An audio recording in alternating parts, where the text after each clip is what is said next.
Happy Father's Day, everybody. James Hancock here. I'm back with the box office breakdown for June 21st, where Toy Story 5 is setting a franchise record with $160 million, with an additional $152 million in overseas territories.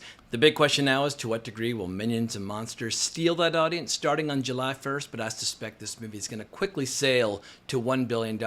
As far as my personal feelings about the movie are concerned, I have none, because I saw nothing this week. I spent 72 hours curled up in a ball with a high fever, and it's 85 degrees outside, but I was in my apartment wearing a jacket and a hat, just like, trying to stay warm, and at one point I had the bright idea of opening my window just so I could sleep, getting some fresh air, and I woke up with about 1,000 bug bites all over my body. So it's been a rough week, but I'm determined to get back on the hamster wheel and start cranking out some videos. So while I can't talk about the merits or lack thereof of Toy Story 5, what I can do is compare it to the rest of the movies within the Toy Story franchise, as well as some of the other movies that Pixar has released in recent years. Who poisoned the maid of honor?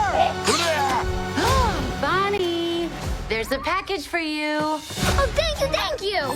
Hi there, I'm Lilypad. But before we get to those numbers, there's one other detail I want to bring to your attention. As of right now, summer 2026 is 15% ahead of summer 2025 and only 1.8% behind summer 2019, the biggest summer in the history of the movie biz. So the question is, will movies like Minions and Monsters and Spider-Man Brand New Day and The Odyssey be enough for summer 2026 to surpass the biggest summer on record? I don't know if it will or not, but at a minimum, we can stop talking about pre-pandemic and post-pandemic and all that nonsense, and we can just talk about the movie biz. And I don't have a specific prediction yet for the opening weekend of Spider-Man Brand New Day, but suffice to say, the opening weekend is going to be gargantuan, because the other day early access tickets went on sale for the Wednesday that it opens if you're a Prime Video subscriber, and I missed the window for logging on to buy early access tickets by a couple hours, which I did not think was a big deal at that time. I checked my first theater, totally sold out. I was like, went to the next theater, totally sold out. And that has kept going down the list of every single theater basically on the island of Manhattan, and I found the very last theater that had one ticket left, front row, all the way at the end of the right. I was like, all right, I guess that's the ticket that I'm getting, because I was hell-bent upon seeing Spider-Man Brand New Day on the opening day. But like the fact that the entire island of Manhattan sold out quickly, and obviously there are a lot of Spider-Man fans in New York. This character of Spider-Man's from Queens. There's a lot of like hometown loyalty to the character of Spider-Man here in New York. But the fact that the tickets went that quickly, I mean, there's a chance. I guess the big question is, will Brand New Day do the kind of business that No Way Home did? Because No Way Home was one of those unprecedented successes that's going to be very tough to compete with. But I'll say this, the trailers for Brand New Day have been very satisfying. The most recent trailer, I was like, You're not gonna get away with this. But he might. I didn't know you could get that big. because it was a rare trailer where I managed to get through the entire video without once reacting in horror to some terrible creative decision. Usually with any trailer for a superhero movie, you're like, oh my God, why'd they do that? Oh my God, why'd they do that? Like, do these people even read comics? And the answer is usually, no, they do not. But this trailer actually felt like it was a trailer for a movie made by people who are just big, giant Spider-Man nerds and are trying to deliver the best Spider-Man movie humanly possible. And of course, I could be wrong. I've been fooled by trailers in the past, but I suspect that Spider-Man Brand New Day will not only be one of the most popular movies of the year, I think it's going to be the highest grossing movie of the year. I'm looking forward to Dune Part 3 with much more intensity, but I think Spider-Man Brand New Day is the blockbuster movie to beat. So if Spider-Man Brand New Day ends up being this just home run smash, I think there's a very good chance that summer 2026 might end up outperforming summer 2019. But let's get back to Toy Story 5 and see how it compares to the rest of the franchise. And I found this handy little chart over at the numbers, which has every single movie, as well as the budget, the opening weekend, and the eventual worldwide box office. It is not adjusted for inflation, and Toy Story and Toy Story 2 are so old at this point, you probably should adjust for inflation, because Toy Story, it came out in the fall of 1995. I was a first year at the University of Virginia. I went to see it with my girlfriend. We were blown away. We'd never seen anything quite like it. And at that point, Pixar wasn't even part of Disney yet. It would take years before Pixar would be acquired by Disney. They were just using Disney as a distributor at that time.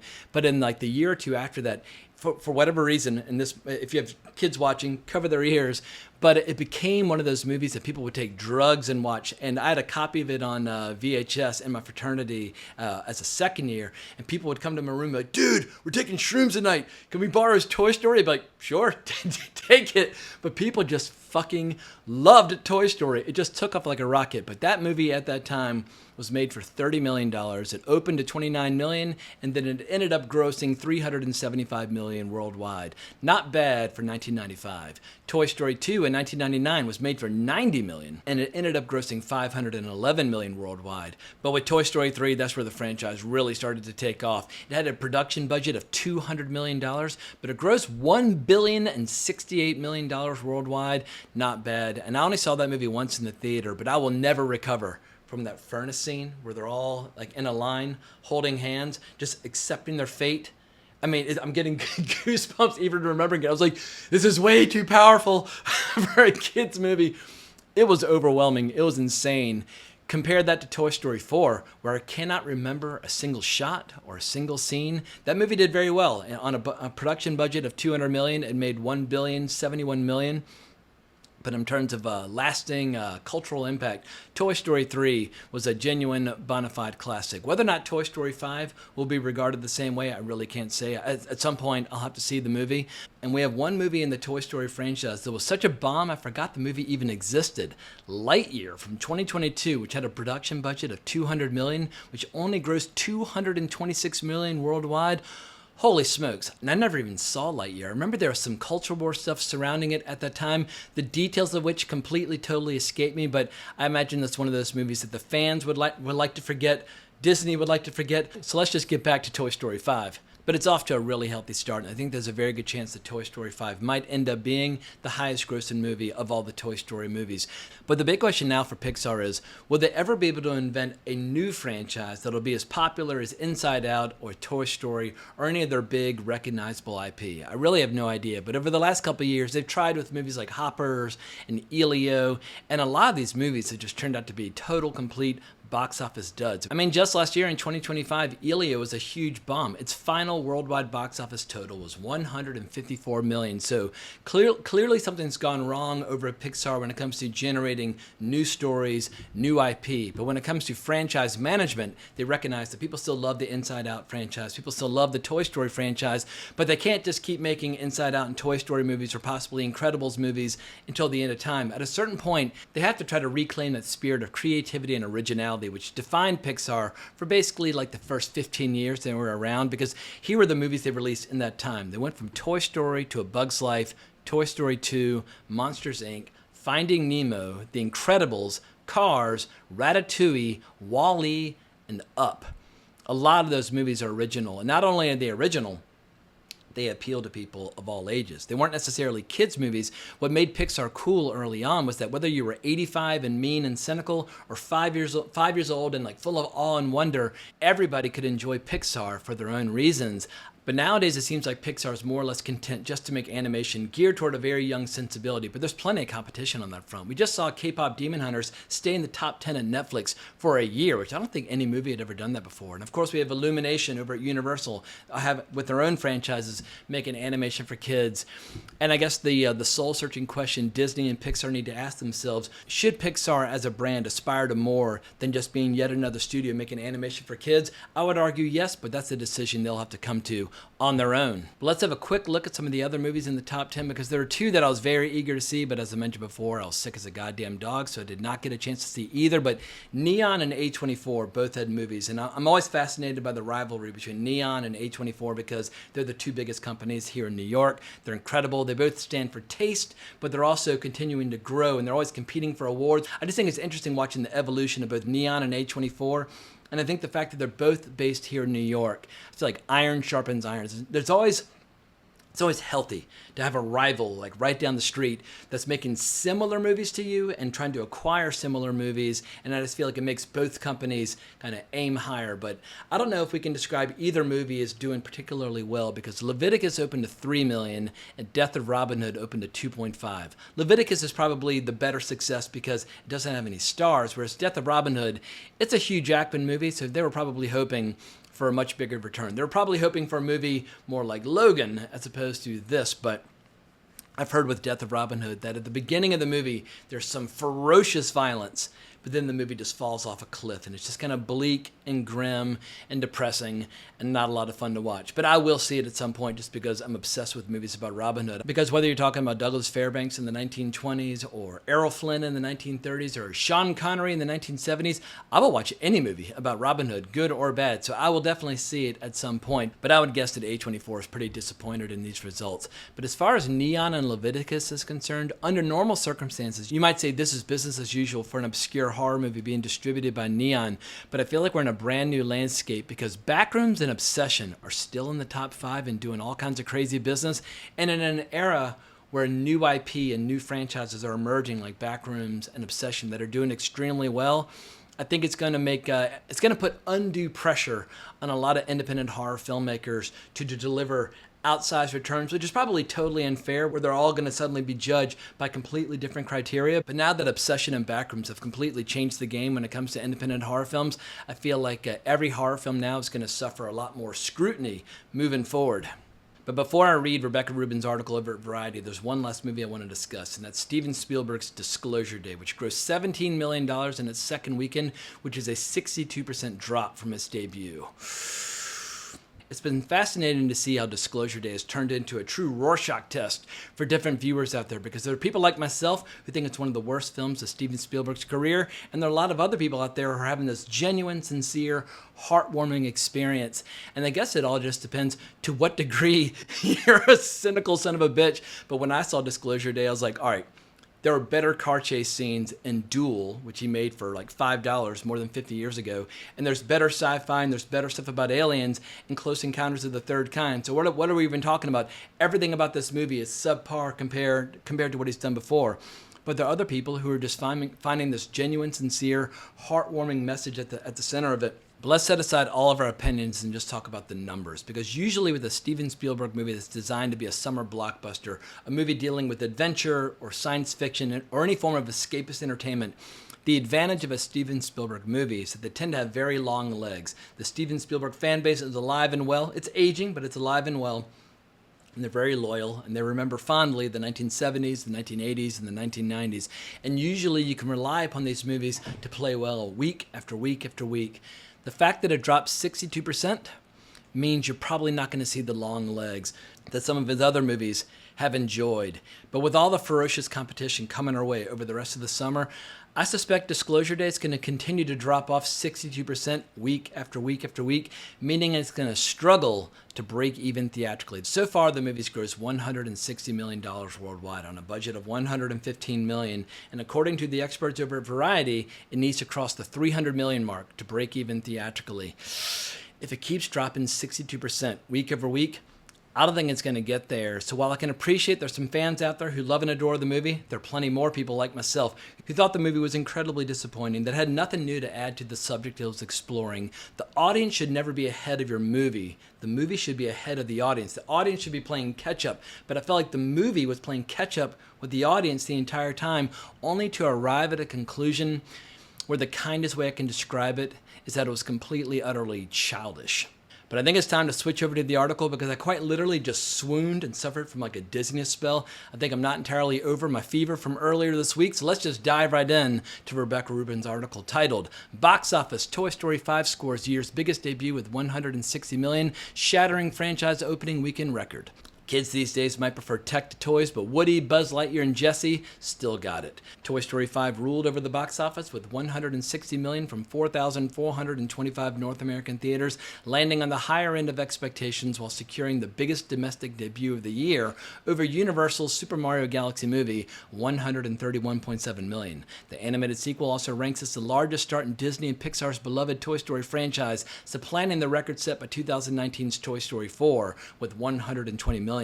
And it scored the second largest animated opening weekend in history, behind only 2018's Incredibles 2 with $182.7 million. Overseas, Toy Story opened to $152 million for a sensational global tally of $312 million. It carries a $250 million budget, not including the global marketing expenses. Toy Story 5 should remain the de facto choice among families considering the sterling reviews, 94% on Rotten Tomatoes, and audience scores A grade on CinemaScore exit polls. Directed by Pixar veteran Andrew Stanton, the fifth installment follows Woody, Tom Hanks, Buzz Lightyear, Tim Allen, Jessie, Joan Cusack, and the gang of anthropomorphic toys as their owner Bonnie becomes addicted to her new favorite gadget, a kitty-smart tablet known as a LilyPad. If that crew wasn't enough pedigree, Taylor Swift wrote a new song, I Knew It, I Knew You, for the soundtrack. Although original animation has been challenged in recent years, animated sequels have exploded in popularity at the box office. Disney's 2024 follow-up Inside Out 2 and 2025's Zootopia 2, for example, ended their runs with $1.6 billion and $1.8 billion respectively. If those films are any indication of the theatrical trajectory for Toy Story 5, the newest entry is likely to end up as the highest grossing in the franchise, that's currently Toy Story 4, with $1.07 billion, as well as one of the biggest movies of the year. Family moviegoing has been leading the industry since it came roaring back from the pandemic in 2023. A lot of the genre's success is coming from sequels and live-action remakes, says David A. Gross, who publishes the box office newsletter Franchise Re. Pixar and Disney are particularly good at growing their series from episode to episode.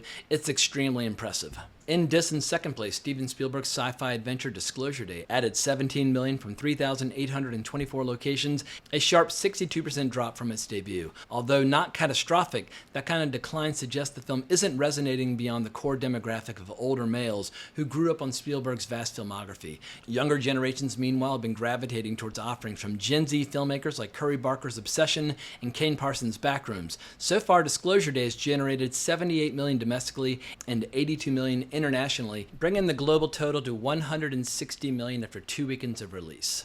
Since the PG-13 movie cost $115 million and exhibitors keep about half of revenues, Disclosure Day is estimated to need around $300 million globally to be profitable.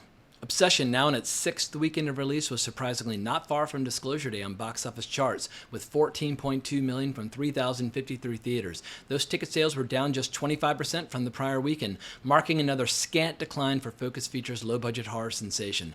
Obsession has generated a sensational $215 million domestically and $333 million worldwide, making the film a wildly profitable success. At number 4, Backrooms had another solid turnout with $7.3 million from 2,851 locations in its 4th frame, a 35% dip. Another breakout horror hit, Backrooms has amassed a remarkable $175 million in North America and $300 million globally to date. It's by far A24's highest-grossing movie of all time, a distinction that previously belonged to Marty Supreme with $191 million. Paramount's Scary Movie rounded out the top 5 with $6.7 million from 2,725 venues, bringing domestic ticket sales to $97.4 million and $201.9 million worldwide. Produced by Miramax for $30 million, the 6th Scary Movie is already enjoying bloody good profit margins. 2 other films launched alongside Toy Story 5 and just managed to crack the top 10 while playing in far fewer theaters. Neon's festival breakout Leviticus opened at number 8 with $2.74 million from 1,076 locations, while A24's R-rated The Death of Robin Hood, starring Hugh Jackman, was close behind in 9th place with $2.65 million from 1,782 locations. Leviticus doesn't have a grade on CinemaScore, though stellar reviews suggest the buzzy supernatural horror movie could remain a big screen draw through the summer season. Adrian Chiarella wrote and directed the low-budget film, which follows 2 teen boys who meet at conversion therapy. The Death of Robin Hood, a revisionist take on the oft-rebooted folk legend, meanwhile, might struggle to stick around given the mixed reviews and tepid audience scores. The film, directed by Michael Sarnowski, A Quiet Place Day One, holds a C+ grade on CinemaScore and 69% on Rotten Tomatoes, neither of which bode well for box office longevity. A24 acquired domestic rights for around $4 million. Elsewhere, Amazon MGM's Masters of the Universe and Disney's Star Wars, The Mandalorian and Grogu managed to hold steady with drops of 37% and 15% respectively, though nowhere near enough to salvage their overall grosses.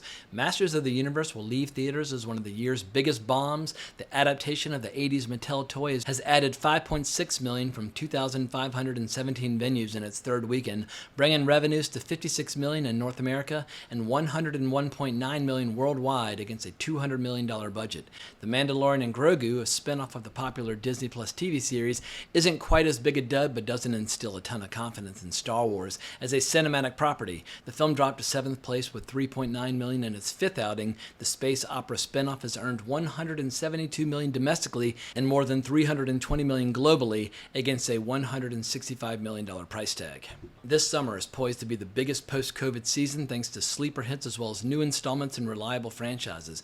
Revenues for the 4-month stretch should easily top $4 billion for only the second time. 2023, when Barbenheimer fever was alive and well, was the first since the pandemic upended the movie theater business. Popcorn season is currently just 1.8% behind summer 2019 as well as 15% ahead of last summer, according to Rent Track. Next weekend sees the release of DC Supergirl and Jackass Best and Last, with tentpoles like Despicable Me spin-off Minions and Monsters, Christopher Nolan's The Odyssey, and Spider-Man Brand New Day on the horizon. After last week's breather, the box office is back to running ahead of its pre-pandemic average gross says business is excellent.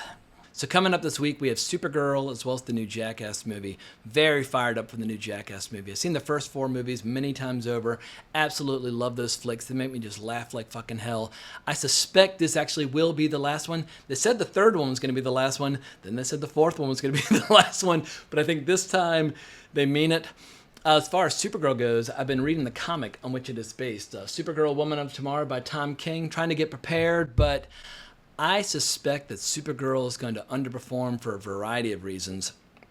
I've been seeing box office tracking of anywhere from like 45 million to 55 million, but I suspect the movie's going to open on the lower end of projections. But we'll start seeing official reviews tomorrow, and I'll be seeing the movie on Wednesday. But seeing a lot of commentary over the last couple of days about Millie Alcock's, let's just say, unconventional strategy when it comes to promoting the movie. And I have a little bit of sympathy for Millie in the sense that when an actor is walking the red carpet and they're being asked all these kind of inane, vapid questions by journalists, they're hearing the same questions, like sometimes hundreds of the same questions, like hour after hour, day after day. And it's very tough to remain on message over an extended period of time without saying at least one thing where you sound either drunk or crazy or stupid, as she often comes across. And this would be my unsolicited advice to Millie. No matter what question you're asked, you can always go with the very safe and acceptable answer of, I have a lot of love and respect for the filmmaker's vision for the material, and we hope that fans of Supergirl of all ages will have as much fun watching the movie as we had making it. Boom. And you walk down the red carpet to the next journalist and you just move on. And while some people might call attention to the fact that you're given the same answer to every single question, at least you will do no harm to the film. But to be continued on Supergirl later this week. But for now, I think it's time to wrap up this video. I hope you enjoyed watching it as much as I did making it. If so, remember to like, subscribe, hit that notification bell. Hope everybody has an amazing week, but more importantly, as always, onwards and upwards.